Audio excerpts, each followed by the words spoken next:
Khan sir पर FIR के बाद बड़ा सवाल, क्या अब होगी गिरफ्तारी? जानिए पूरी कहानी और पूरा कानूनी मामला। नमस्कार, आप देख रहे हैं न्यूज़ 18 का डिजिटल प्लेटफॉर्म। मैं हूं आपके साथ सृष्टि शेखर।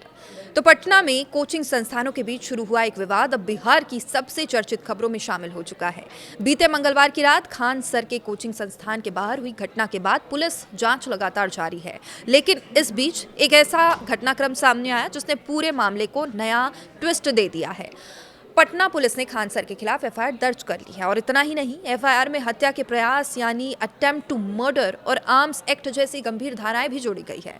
इसके बाद सोशल मीडिया से लेकर राजनीतिक गलियारों तक एक ही सवाल पूछा जा रहा है कि क्या अब खान सर की गिरफ्तारी होगी? क्या पुलिस अगला कदम गिरफ्तारी के रूप में उठाएगी या फिर ये सिर्फ जांच का हिस्सा है? आज हम इसी पूरे मामले को विस्तार से समझेंगे, जानेंगे कि कानून इस स्थिति को किस नजरिए से देखता है। आखिर क्या हुआ था, ये भी एक बड़ा सवाल है। तो देखिए, जानकारी के अनुसार मंगलवार की रात पटना में दो कोचिंग संस्थानों में जुड़े छात्रों के बीच विवाद हुआ।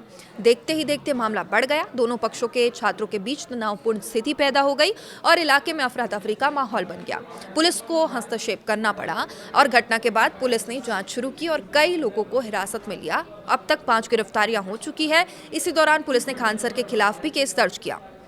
एफआईआर में जो धाराएं लगाई गई है वे सामान्य नहीं मानी जा रही है। हत्या के प्रयास और आर्म्स एक्ट जैसी धाराएं किसी भी मामले को और ज्यादा गंभीर बना देती है और यही वजह है कि अब लोगों के बीच गिरफ्तारी को लेकर चर्चा तेज है। लेकिन क्या केवल एफआईआर दर्ज होने का मतलब गिरफ्तारी तय होना है, ये भी एक सवाल है। तो इस सवाल का जवाब है नहीं।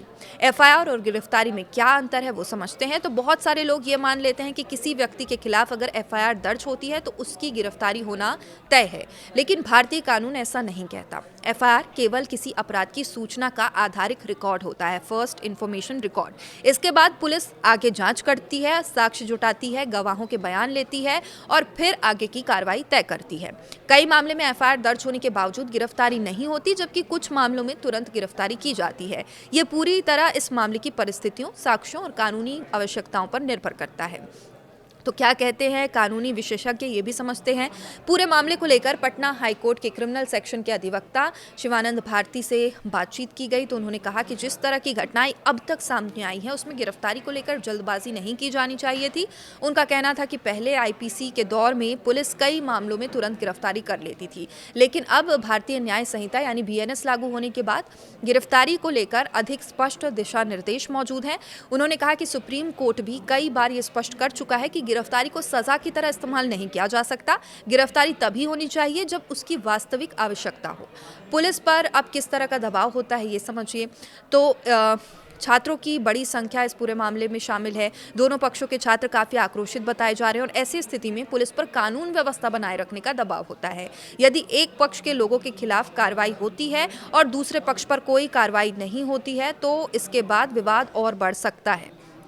यही कारण है कई बार पुलिस दोनों पक्षों के खिलाफ कार्रवाई करती है ताकि निष्पक्षता का संदेश दिया जा सके।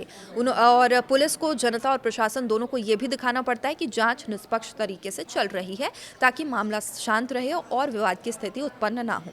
अब हत्या के प्रयास की धारा कितनी मजबूत है ये समझते हैं। तो उस धारा की जिसने सबसे ज्यादा चर्चा पैदा की है यह है हत्या का प्रयास यानी अटेम्प्ट टू मर्डर। कानून में हत्या के प्रयास का आरोप गंभीर माना जाता है, लेकिन किसी भी अदालत में इस आरोप को साबित करने के लिए पर्याप्त साक्ष्यों की आवश्यकता होती है।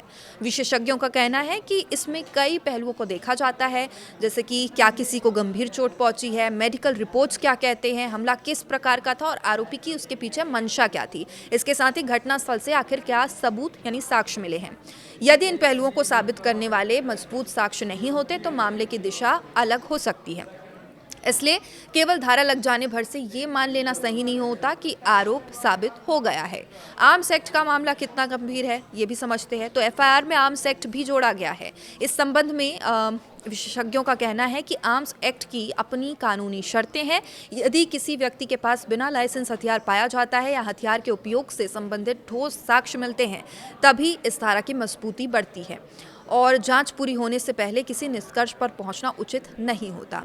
अब सवाल ये भी कि क्या खान सर की गिरफ्तारी हो सकती है? यही सवाल है जो इस समय सबसे ज़्यादा पूछा जा रहा है। अब कानूनी नज़रिए से देखें तो किसी भी एफआईआर में नाम आने के बाद गिरफ्तारी की संभावना पूरी तरह समाप्त नहीं होती, लेकिन गिरफ्तारी कई बातों पर निर्भर करती है।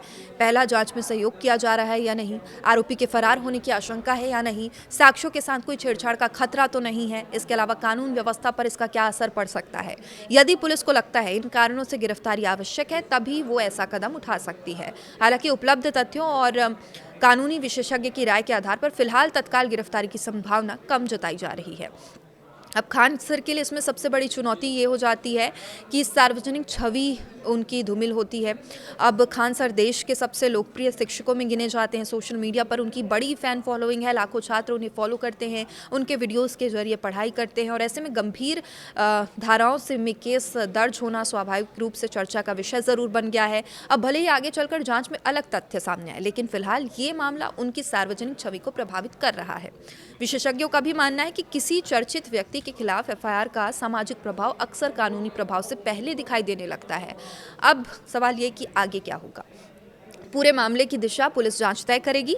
जांच एजेंसी साक्ष्य जुटाएंगी, गवाहों के बयान दर्ज करेंगी, उपलब्ध तथ्यों का विश्लेषण करेगी। इसके बाद ही ये स्पष्ट होगा कि मामला किस दिशा में आगे बढ़ेगा।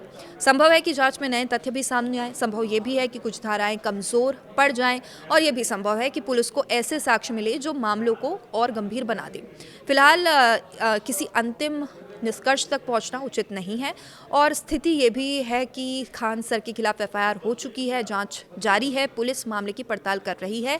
हत्या के प्रयास और आर्म्स एक्ट जैसे गंभीर धाराएं जरूर लागू है, लेकिन केवल धाराएं लग जाने से गिरफ्तारी या दोष सिद्ध होना तय नहीं हो जाता है। अब कानून के अनुसार हर व्यक्ति तब तक निर्दोष माना जाता है जब तक उसके खिलाफ आरोप अदालत में साबित ना हो जाए। फिलहाल सबकी नजरें पुलिस जांच और आने वाले दिनों में होने वाले कानूनी कार्रवाई पर टिकी है। अब आप इस पूरे मामले को कैसे देखते हैं? आपको क्या लगता है कि आगे गिरफ्तारी हो सकती है या जांच के बाद ये तस्वीर पूरी तरह से बदल जाएगी? कमेंट करके अपनी राय जरूर बताइए।